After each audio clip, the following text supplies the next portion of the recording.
Hello friends, welcome back to my channel Gyan Sankalp. तो friends, ये मेरा कॉन्स्टिट्यूशन की प्रैक्टिस सीरीज चल रही है।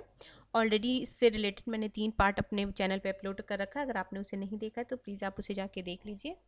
मैं हर दिन आपके लिए 10 से 15 क्वेश्चन लेके आती हूँ कॉन्स्टिट्यूशन से रिलेटेड, ताकि आपके कॉन्स्टिट्यूशन का पार्ट मैं क्वेश्चन के थ्रू आपका रिवीजन करा सकूँ। और इसके अलावा मैं कंपैरेटिव पॉलिटिक्स का रिवीजन आपको पूरे अच्छे से डिटेल में करा रही हूँ। अगर आपने वो भी नहीं देखा तो आप प्लीज़ जाके चैनल पे देख लीजिए। इसके अलावा पॉलिटिकल थ्योरी की भी मैंने क्लास ले रखी है, आप उसे भी जाके प्लीज़ चैनल पे देख लीजिएगा। तो फ्रेंड्स, अगर आपको किसी वजह से ये चैनल हेल्पफुल लग रहा है, आपके प्रिपरेशन में थोड़ी भी हेल्प करिए, तो आप प्लीज़ मेरे चैनल को सब्सक्राइब कीजिए, मेरे वीडियो को लाइक कीजिए और अपने फ्रेंड में शेयर कीजिए। तो आज हम क्वेश्चन 65 तक पिछले क्लास में कर दी थी, अब 66 से कर रही हूँ आज। और जब मैं ये क्वेश्चन करा रही हूँ तो मैं चाह रही हूँ कि आप खुद इसका आंसर खुद से लगाओ, फिर मैं बता रही हूँ, फिर आप ना देखना कि आपका कितना सही हो रहा है। तो आप क्वेश्चन नंबर 1 से ही करना। आप एक छोटा प्लेन पेपर ले लो और उस पर 1 2 3 करके अपने क्वेश्चन लिख लो और आप अपने हिसाब से आंसर लगाओ। और फिर जब मैं आंसर बताती हूँ तो उसको मतलब सही करो। अगर आपका सही हो रहा है तो वेरी गुड, नहीं सही हो रहा है तो कोई बात नहीं, आप क्लास में सीखने के लिए आए हो। तो पहला क्वेश्चन है, भारतीय सरकार अधिनियम 1935 की निम्नलिखित में कौन सी विशेषता नहीं है, पूछ रहा है। ठीक है, हमेशा इस बात पे बिल्कुल गौर करना फ्रेंड्स कि कौन सही पूछ रहा है कौन सा गलत पूछ रहा है। ठीक है, तो ये है 1935। तो पहला है, केंद्र में द्वैध शासन प्रणाली, अखिल भारतीय संघ, प्रांतों में स्वायत्तता, केंद्र में द्वैध शासन प्रणाली। तो इसका आंसर हो जाएगा, क्वेश्चन नंबर 1 आपके लिए है, तो क्वेश्चन नंबर 1 का हो जाएगा आपका answer option number B, option number sorry D, option number D. Option number D क्या होगा? प्रांतों में द्वैध शासन। तो प्रांतों में द्वैध शासन 1919 के अधिनियम के द्वारा हुआ था। अगला क्वेश्चन है, संविधान में निम्नलिखित में से किस संशोधन द्वारा राष्ट्रपति के लिए पहली बार यह अनिवार्य बनाया गया कि वह मंत्रिपरिषद की सलाह पर कार्य करेगा? तो ऑप्शन है 24वां संशोधन, 42वां संवैधानिक संशोधन, ऑप्शन बी, ऑप्शन सी है 44वां संवैधानिक संशोधन, ऑप्शन डी है 54वां संवैधानिक संशोधन।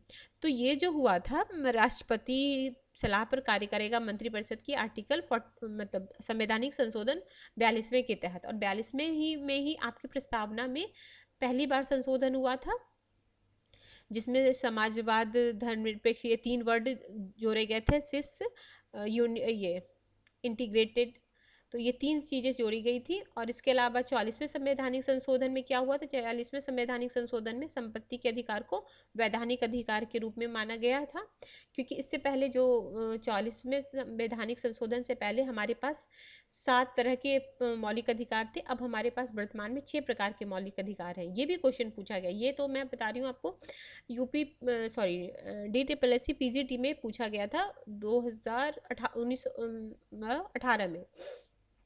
तो आप याद रखना, हमें 6 प्रकार के अभी मौलिक अधिकार प्राप्त हैं। और 40वें संवैधानिक संशोधन द्वारा संपत्ति के मौलिक अधिकार को वैधानिक अधिकार आर्टिकल 300 क में कर दिया गया है।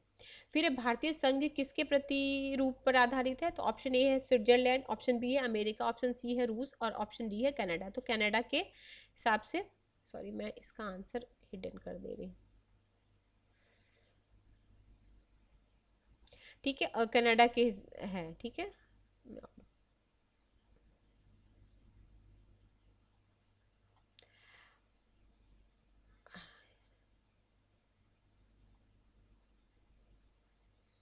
एक मिनट फ्रेंड, आप मुझे 1 मिनट टाइम दीजिए, मैं थोड़ा सा इरेज कर दूं।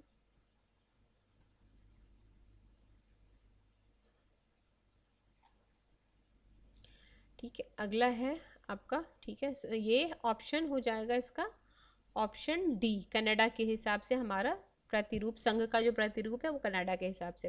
फिर भारतीय संविधान ने सहायक एकात्मक, एक ये क्या है, कोटेशन है, भारतीय संविधान ने सहायक एकात्मक विशेषताओं के साथ एक संघीय राज्य की बजाय संघीय सहायक विशेषताओं के साथ एकात्मक राज्य की स्थापना की। यह कथन किसका है? तो ये कथन आपका केसी वेयर का है, ऑप्शन डी।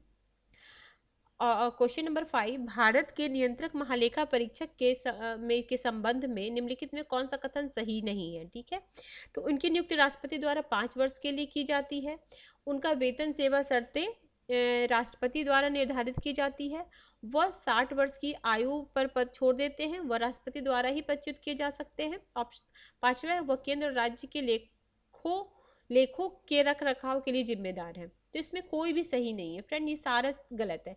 और इनका जो होता है ना वेतन, ये उससे न संचित निधि से दिया जाता है। और इसके अलावा इनका जो कार्यकाल है वो 6 वर्ष या 65 साल है। जो इसमें से पहले हो जाए वो उनका कार्यकाल होगा। अगर 65 वर्ष पहले हो जाएगा तो उसमें वो हट जाएंगे। अगर जो क्वेश्चन नंबर हमारा 5 हो, क्वेश्चन नंबर 6 है, नीति आयोग के उपाध्यक्ष के संबंध में निम्नलिखित में कौन सा कथन सही है? तो उनकी नियुक्ति राष्ट्रपति द्वारा होती है। सेकंड है, कैबिनेट मंत्री का दर्जा प्राप्त होता है, वह केंद्रीय मंत्रिमंडल का सदस्य होता है।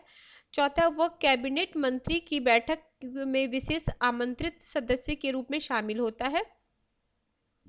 तो इसका ऑप्शन ये हो जाएगा सी, 2, 4 और 5 सही है। 2, 4 और 5 सही है। पहला जो गलत है उसको आप पहले गौर कीजिए, पहला और तीसरा गलत है। अगला है, राज्य के नीति निर्देशक तत्व में कौन सा शामिल सही है? तो यह आयरलैंड के संविधान से लिया गया है। इसे संविधान के भाग 4 में शामिल किया गया है। इसका उद्देश्य प्रजातांत्रिक, आर्थिक और प्रदान करना है। यह राज्यों को इन्हें पूर्ण अनिवार्य रूप से लागू करना होता नहीं, बिल्कुल नहीं। ये गांधीवादी विचार से नहीं। देखो, जो हमारा नीति निर्देशक तत्व है उसमें 3 तरह की विचारधारा है, उदारवादी, समाजवादी और गांधीवादी। तो फिफ्थ तो गलत हो जाएगा, पहला सही है, आयरलैंड सही है, और सेकंड भी सही है, भाग 4 में है। तो यहाँ सेकंड भी हो जाएगा और थर्ड भी हो जाएगा। ठीक है, सेकंड भी हो जाएगा। अगला है, भारत बंगाल का गवर्नर जनरल निम्नलिखित में से किस अधिनियम के द्वारा भारत का गवर्नर जनरल बना था? तो ऑप्शन है आपका 1858, भारतीय परिषद अधिनियम 1861, पिट्स इंडिया अधिनियम 1784, चार्टर अधिनियम 1833। तो चार्टर अधिनियम 1833 के तहत भारत का बंगाल का जो गवर्नर जनरल है वो भारत का गवर्नर जनरल बन गया था। तो ऑप्शन नंबर डी, निम्नलिखित में कौन सा युग्म सही नहीं है? ठीक है, देखो, भेदभाव का निषेध कौन सा सही नहीं है? ठीक है, और संघ बनाने का, जीवन रक्षा का, और संवैधानिक उपचार तो 32 में है ही।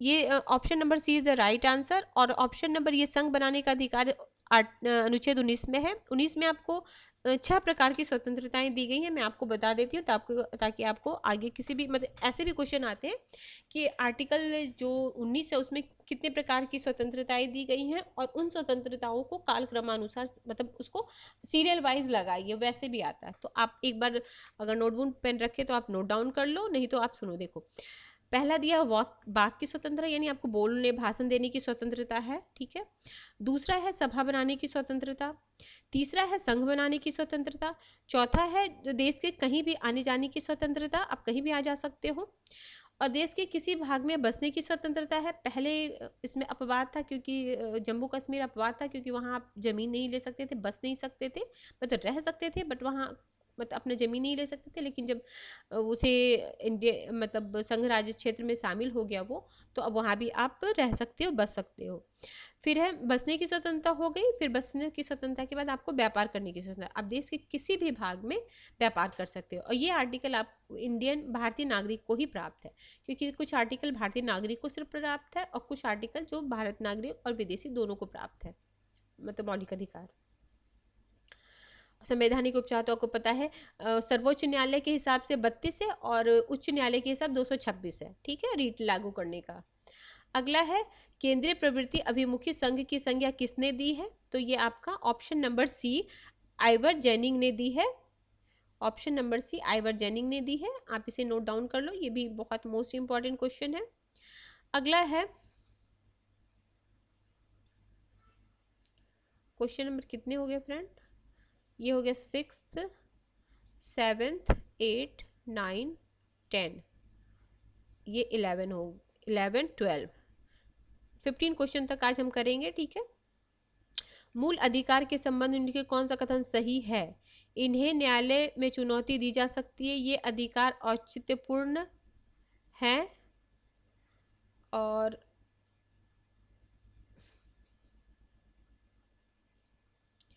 औचित्यपूर्ण है। ये इन अधिकारों में राष्ट्रीय आपात के दौरान वंचित होता है। बिल्कुल सही बात है। ये अधिकार केवल भारतीय नागरिकों को नहीं, भारतीय नागरिकों को है। कुछ आर्टिकल जो सिर्फ भारतीय नागरिकों को है, कुछ आर्टिकल जो सबको है, इसका उल्लेख नहीं, ये भी नहीं होगा। तो ये तो पहला, ये तो काट ही दीजिए आप। तो इसका आंसर हो जाएगा फर्स्ट एंड ये। क्योंकि देखो, हम अगर 4 और 5 काटेंगे तो ये कट गया, 5 तो कटेगा ही कटेगा, तो जिसमें 5 है वो काट दो आप। तो ऑप्शन सी। बहुत सारे क्वेश्चन आपको इस तरीके से ही करने पड़ेंगे एलिमिनेशन के द्वारा, कि क्या नहीं होगा उसको एलिमिनेट कर दो। किसका उल्लेख भाग 4 में तो नहीं है, भाग 3 में है, तो 5वां जहां जहां है उसको काट दो। अगला है संविधान प्रस्तावना में समाजवादी और धर्मनिरपेक्ष शब्द किस, अभी मैंने आपको बताया है किसमें जोड़ा गया था, संवैधानिक संशोधन 42वां में जोड़ा गया था। ये 42वां संवैधानिक संशोधन कब हुआ, 1976 में हुआ है, और 40वां संशोधन 78 में हुआ है। अगला क्वेश्चन, निम्नलिखित में किसकी सिफारिश के बिना अनुदान की मांग नहीं की जा सकती है। तो राष्ट्रपति, देखो प्रधानमंत्री, राष्ट्रपति, वित्त मंत्री और नियंत्रक महालेखा परीक्षक, तो राष्ट्रपति के सिफारिश के बिना नहीं हो सकती है। क्वेश्चन नंबर 15 है आपका, निम्नलिखित में कौन सा विभाग वित्त मंत्रालय के अधीन नहीं है। तो ये आपका तीसरा और चौथा नहीं है, बैंकिंग और बजट विभाग ये नहीं है।